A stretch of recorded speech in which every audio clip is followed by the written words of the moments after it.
어떤 관계든 협상을 통해 주도권을 누가 쥐느냐가 성립이 됩니다. 타협을 잘하면 두 쪽 다 원하는 것을 얻고 만족스러운 관계를 유지할 수 있는데 한쪽이 파워를 더 갖게 되면 갑이 되어 그가 원하는 방향으로 관계가 흘러가게 되죠. 흥미로운 것은 맨날 갑을 하는 사람이 있는 반면 상대에게 주도권을 쥐어주며 을을 자처하는 사람도 있어요. 관계에서 오는 안정감을 놓지 못해 강압적인 사람과 계속 만나고 나를 통제하려 하는 사람이나 나르시스트의 소나기에서 벗어나지 못하기도 하죠. 이런 일이 계속되면 자존감이 낮아지고 삶의 만족도가 낮아질 수밖에 없습니다. 어떻게 하면 관계에서 나를 잃지 않을 수 있을까요? 이번 영상에선 부드럽게 주도권 쥐는 법에 대해 얘기해 볼게요. 안녕하세요 여러분, 예지예요. 오늘도 예지 사이콜로지에 잘 오셨습니다.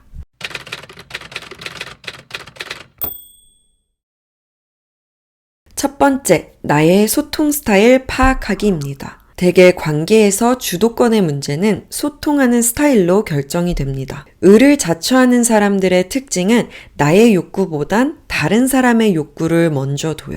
그래서 누가 나에게 요구를 했을 때 내가 괜찮지 않아도 그래 그렇게 하자 라고 하며 무리해서 요구를 들어주죠. 회사에서, 가정에서, 연인 사이에서 남들이 정하는 대로 따르겠다고 하고 수동적인 소통 스타일을 갖고 있습니다. 수동성의 베이스는 두려움일 때가 많아요. 내가 리드했다가, 내가 의견을 냈다가 실패하면 어떡해.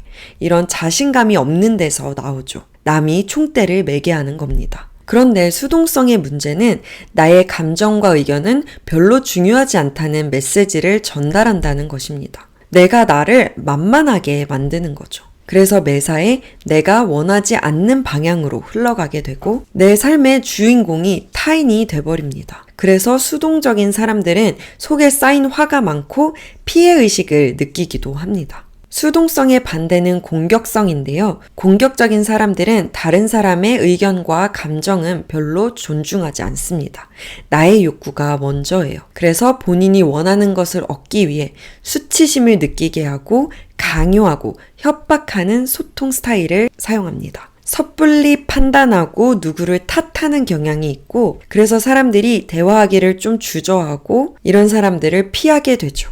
가장 건강한 소통 스타일은 중간인 자기 주장성을 가진 사람들인데요. 자신의 욕구와 타인의 욕구가 동등하게 존중이 되는 소통 방법이에요. 자기 주장성은 나의 의견을 적절하고 명확하게 표현하는 능력이에요. 주변 사람들이 나를 존중하게 되고 사회에서 나를 지키는 보호막이 됩니다. 자존감이 높은 사람들이 자기주장성이 높고요. 자기주장성을 연습하면 자존감이 높아질 수 있습니다. 나의 소통 스타일을 알았다면 이제 해야 할 것은 내가 원하는 것을 간결하게 표현하는 것입니다. 영화 How Do You Know에서 여주인공이 심리학자를 찾아가서 한마디로 나에게 조언을 해달라고 했더니 그 심리학자가 Figure out what you want and know how to ask for it 이렇게 얘기했어요. 네가 원하는 걸 파악하고 요구할 줄 알아야 돼. 너무 잘 정리한 것 같아요. 내가 원하는 걸 내가 먼저 파악하고 효과적으로 소통할 줄 알아야 합니다. 나는 화법이 좋은 방법인데요. 너는 맨날 너 하고 싶은 것만 하잖아. 이렇게 얘기하는 대신에 지난 주말엔 자기 친구들이랑 등산 갔다 와서 내가 참 피곤했어. 이번 주말엔 우리 둘이 카페 데이트 했으면 좋겠어. 팀장님은 왜 맨날 제 의견만 물어봐요? 공격적으로 하는 것이 아니라 팀장님, 다음번엔 제가 먼저 발표해도 될까요? 명확하게 내가 원하는 것을 얘기하는 거예요. 세 번째는 동의하지 않는 의견 존중하기입니다. 내가 용기 내서 나의 욕구를 표현했는데 거절당했어요. 여기서 보통 자존감이 낮은 사람들은 흔들립니다. 갑자기 기죽어서 벙어리 모드로 후퇴하거나 신경이 곤두서서 공격 모드로 들어가는 거죠. 그런데 알아야 할 것은 타인의 생각과 감정, 타인의 선택은 내 통제 밖이잖아요. 나와 항상 동의하지 않는 것이 당연해요. 그걸 그대로 인정해주고 함께 타협점을 찾아가는 데 집중하면 됩니다. 여기서 자존심 싸움을 하는 것이 아니라 해결책을 찾는 데 집중하면 이 사람 참 괜찮다, 단단한 사람이다 라고 보여질 거예요.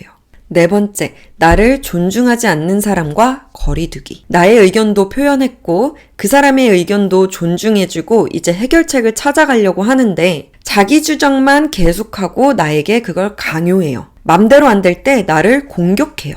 그런 사람과는 거리를 둬야 될 필요가 있어요. 건강한 경계선을 그어야 돼요. 여기까지.